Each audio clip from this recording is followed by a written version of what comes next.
बिस्मिल्लाहिर्रहमानिर्रहीम। अस्सलाम वालेकुम माय यूट्यूब फैमिली, कैसे हैं आप लोग? उम्मीद करती हूँ सब खैर आफियत से होंगे। Welcome back to my channel and welcome back to another video. आज का वजीफ़ा वो वजीफ़ा है जिसके बारे में मरहूम जुनैद जमशेद ने कहा था कि अगर ये वजीफ़ा काम ना करे तो मेरी गर्दन पकड़ लेना। यानी कि वो इस वजीफ़े के बारे में इतने पुरयकीन थे, इस वजीफ़े के बारे में उनको इतना यकीन था कि ये वजीफ़ा हर सूरत काम करता है, हर बंदे के लिए काम करता है। लेकिन इस वजीफ़े को करते हुए जो बात का आपने ख़ास ख्याल रखना है, इंशाल्लाह वो भी मैं आपको इस वीडियो में ज़रूर बताऊंगी, जिसकी वजह से ये वजीफ़ा मज़ीद ताकतवर हो जाता है, मज़ीद पावरफुल हो जाता है। तो वीडियो को आपने लास्ट तक ज़रूर देखना है, क्योंकि आज की वीडियो आप सब के लिए है जो कि मेरी बहनें हर तरफ से परेशान हो चुकी हैं, हर तरफ से मायूस हो चुकी हैं। चाहे वो रिश्ते का मामला है, चाहे वो औलाद का हसूल है, या आपकी ज़िंदगी में कोई भी परेशानी है, रिस्क का मसला है, शौहर का मसला है, मोहब्बत का मसला है, आपको हर सूरत में ये वजीफ़ा इंशाल्लाह मदद करेगा। क्योंकि बहुत सारी मेरी बहनें ऐसी हैं जो ये सोचती हैं कि जब उम्मीद बिल्कुल टूट जाती है, आंखों से आंसू बहते हैं और दिल चीख चीख कर कहता है कि या अल्लाह तू है ना, तो इसी लम्हे अल्लाह ताला खुद सवाल करता है, अम्मै युजीबुल मुस्तर्रा इज़ा दआहु व यक्शिफुस्सू। इस आयत का मतलब है, कौन है जो मजबूर की दुआ को कबूल करता है, जब वो इसे पुकारता है, इसकी तकलीफ़ को दूर करता है। ये कोई आम आयत नहीं है, ये उनके लिए है जो हकीकतन परेशान है, हकीकतन मजबूर है, यानी बेबस हैं, टूटे हुए हैं, मुस्तर हैं। ये उन सब के लिए है।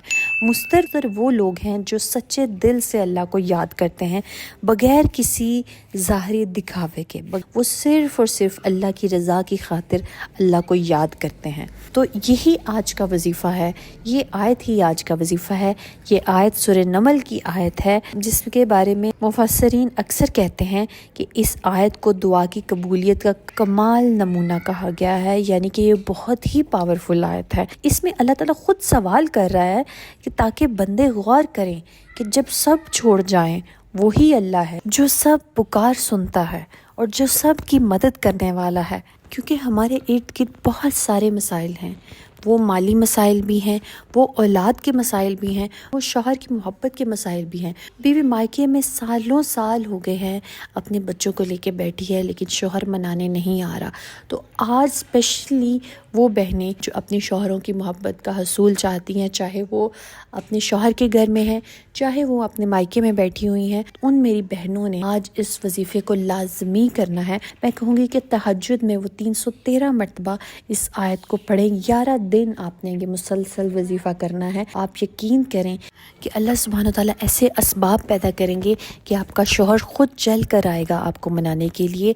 और अगर आप अपने शौहर के घर में हैं, तो अल्लाह सुब्हानो तआला आपके शौहर के दिल में इस तरह नरमी पैदा करेंगे, इतनी मोहब्बत पैदा करेंगे कि आप खुद इस वजीफ़े की ताकत पे हैरान होंगी। और बहुत सारे मुफस्सिरीन का इत्तफाक़ी राय है कि ये आयत उस वक्त तीर की तरह लगती है जब बंदा रो कर सच्चे दिल से दुआ करता है।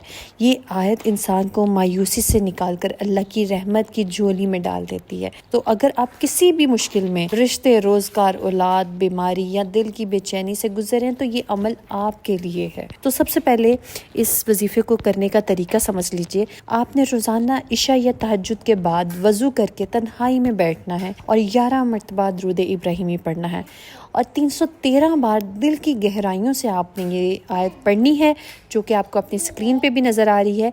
और अपने आंसू के साथ दिल की बात अल्लाह को बतानी है आपने। जो भी आपकी हाजत है, जो भी आपकी परेशानी है, जिसकी वजह से आपका दिल बेचैन है, जो आपकी चाहत है, वो चाहत आपने अपने अल्लाह को बतानी है। और आखिर में 11 मरतबा फिर से दुरूद इब्राहिमी पढ़ना है। याद रखें कि अल्फाज नहीं, कैफियत दुआ को बुलंद करती है, कि आपके सिर्फ अल्फाज ही नहीं होने चाहिए, आप जो कह रहे हैं वो आपकी बॉडी लैंग्वेज से नज़र आना चाहिए। और इस वजीफ़े के फ़ायदे अगर मैं आपको बताऊं, तो इस वजीफ़े से ज़िंदगी के बंद दरवाजे खुल जाते हैं, बिगड़े हुए रिश्ते आहिस्ता आहिस्ता संवरने लगते हैं, और जो चीज़ें बिल्कुल आपको नामुमकिन लग रही होती हैं वो मुमकिन बन जाती हैं। दिल का सुकून वापस आ जाता है, बेऔलाद जोड़े खुशखबरी सुनते हैं। ये सबसे बड़े फ़ायदे हैं इस वजीफ़े के, क्योंकि अल्लाह तब सुनता है जब आप दिल से पुकारें। और यही वो बात है जो आपने ये वजीफ़ा करते हुए इस बात का ध्यान रखना है कि दिल से करना है ये वजीफ़ा, ये सोच के करना है कि बस ये वजीफ़ा मैंने करना है और मेरे अल्लाह ने मेरी हाजत पूरी कर लेनी है, मेरे अल्लाह ने मेरी पुकार सुन लेनी है। जब आप सजदे में गिर जाते हैं और कहते हैं कि या अल्लाह मैं टूट गया हूँ, بس تو سن لے۔ تب عرش الہی پہ ایک ہلچل ہوتی ہے اور یہ فرشتے کہتے ہیں یہ وہی ہے جو رو رہا تھا، یا رب اس کی دعا لکھ لیجئے۔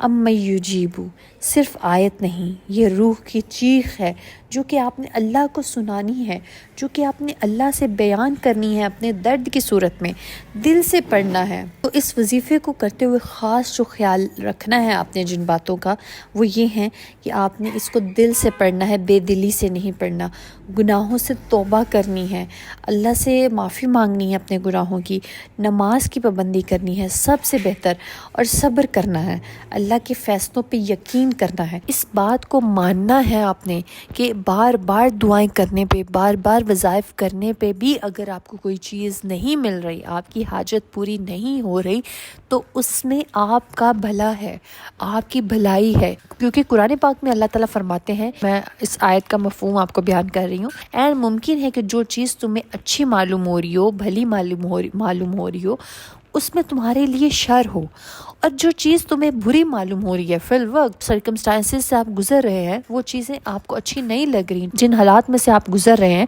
وہ حالات آپ کو بہتر نہیں لگ رہے، لیکن ہو سکتا ہے کہ آنے والے وقت میں وہی حالات آپ کی کامیابی کا، آپ کی ترقی کا باعث بنے، آپ کی آنے والے ٹائم کے لیے وہ خیر ہوں۔ تو جو آپ کو ملے اللہ کی طرف سے اس کو اپنے لیے عافیت جانیں، اس میں اپنے لیے بھلا جانیں، اور اللہ کے فیصلوں پہ صبر کریں، اطمینان رکھیں کہ یہی آپ کے حق میں بہتر ہے، کیونکہ وہ مالک ہے، وہ غیب کا علم جانتا ہے، آپ کو وہی دے گا جو آپ کے حق میں بہترین ہے۔ ماں کبھی بھی اپنے بچے کو وہ چیز نہیں دے گی جو اس کے لیے نقصان دہ ہوگا۔ اللہ سبحانہ وتعالیٰ تو ہمارے سے 70 ماؤں سے زیادہ پیار کرتے ہیں، تو وہ کیسے ہمیں وہ چیز دے سکتے ہیں جو ہمارے لیے شر ہو؟ تو جب آپ یہ سائیکی سمجھ گئے، اس بات کی حکمت کو سمجھ گئے، تو سمجھ لیجئے آپ کی زندگی میں سکون آ گیا، آپ کی زندگی میں بہار آ گئی، اور جب آپ اللہ کی رضا میں راضی رہنا سیکھ لیتے ہیں تو اللہ آپ کو وہ بھی عطا کرتا ہے جو آپ کی رضا ہوتی ہے، جو آپ کی خواہش ہوتی ہے۔ اب میری تمام بہنیں آج رات تہجد میں اللہ سے صرف ایک بار دل سے بات کر کے دیکھیں، یا اللہ میں وہی مضطر ہوں جسے تو نے وعدہ دیا تھا۔ اس آیت کو 313 بار پڑھ کر اپنا حال اللہ کے سامنے رکھیں، وہ ضرور سنے گا، وہ ضرور رحم کرے گا، اس کو رحم کرنا پسند ہے، اس کو عطا کرنا پسند ہے، اس کو بانٹنا پسند ہے، اور کچھ دنوں بعد آپ کی دعا پوری ہو جائے گی انشاءاللہ۔ تو اس ویڈیو پر واپس آ کر آپ نے مجھے بتانا ہے کہ اللہ نے میری فریاد سن لی، اللہ نے میری حاجت پوری کر دی۔ انشاءاللہ آپ سب آ کے مجھے بتائیں گے اس وظیفے کے بعد۔ تو جب آپ کی حاجت پوری ہو جائے تو دعاؤں میں مجھے ضرور یاد رکھیے گا۔ Let's get started with دعا سیریز۔ اللہ پاک Ghulam Sarwar, all about secrets, Qasim Muzdalifa Sarfaraz, Muhammad Abdullah, Mimi Rai, Alfiya Naz Infan brothers, Zarin Khan, Imrana Parveen, Anees Fatima, Afsha, Taha, Sabiha Naveed, Mrs Irfan, Shiba Mir, M S Shah, Hasafa, Sania Tehreen, Sidra Shahbaz, Nazia Bano, Yasmin Fazal Pathan, Shazia, Amna ممتاز، مہناز مظفر، سعیدہ بانو، نغمہ خان، محروم، ملک احسن، شہباز، علینہ پروین، نازش، دعا فاطمہ، ارسا، سمیہ خان، روشن خان، یاسمین اینڈ کڈس، مبینہ تسنیم سن، عائشہ فائزہ اویس، آرزو، سمیرہ منیر، فاطمہ امجد، مریم صاحب، عائشہ عبدالاحد، مشتاق احمد، نسرین بانو، ہینا ناہید، سمینہ شیخ، عبدالقادر آنٹ، عطی حسی، رشمر، سمرین، فاطمہ راشد مقبول، مسز علی، کے ٹی کے، سونیا ویلوگ، جویریہ، ملک فضل، اسما، ارسل جوید، امن، نشا، مائلہ، فاطمہ، طلال، سلمان، نواز، شاہدہ۔ اللہ پاک میرے ان تمام بہن بھائیوں کی پریشانیوں کو دور کر دیجیے۔ اللہ پاک جو میری بہنیں رزق کے حوالے سے پریشان ہیں ان کے رزق میں برکت عطا کیجیے۔ اللہ پاک جو میری بہنیں صحت کے حوالے سے پریشان ہیں، اللہ پاک ان کے صحت کے مسائل کو حل کر دیجیے۔ اللہ پاک میرے تمام بہن بھائیوں کو ان کا اپنا ذاتی گھر عطا کیجیے، ان سب کی پریشانیوں کو، حاجتوں کو پورا کر دیجیے، آمین ثم آمین۔ اللہ پاک جو میری بہنیں بے اولاد ہیں ان کو اولاد نورینہ کی خوشی سے نوازیے۔ اللہ پاک جو میری بہنیں شوہروں کے حوالے سے پریشان ہیں، اللہ پاک ان کے شوہروں کے دلوں میں محبت ڈال دیجیے، ان کے لیے نرمی ڈال دیجیے۔ اللہ پاک جو میری بہنیں ایک عرصے سے اپنے میکے میں بیٹھی ہیں، اللہ پاک ان کے شوہروں کے دلوں میں رحم ڈال دیجیے، ان کے شوہروں کے دلوں میں نرمی ڈال دیجیے۔ اللہ پاک میری تمام بہنوں کو ان کے گھروں میں شاد رکھنا، آباد رکھنا، آمین ثم آمین۔ اللہ پاک ہم سب کی دنیا اور آخرت کو سنوار دیجیے، آمین ثم آمین۔ اگر آپ لوگ بھی اپنے لیے دعا کروانا چاہتے ہیں تو کمنٹ میں اپنا نام اور دعا مینشن کیجیے گا، انشاءاللہ ہم سب مل کے آپ کے لیے دعا کریں گے۔ اسٹے ٹیون، اسٹے بلیس، اللہ حافظ۔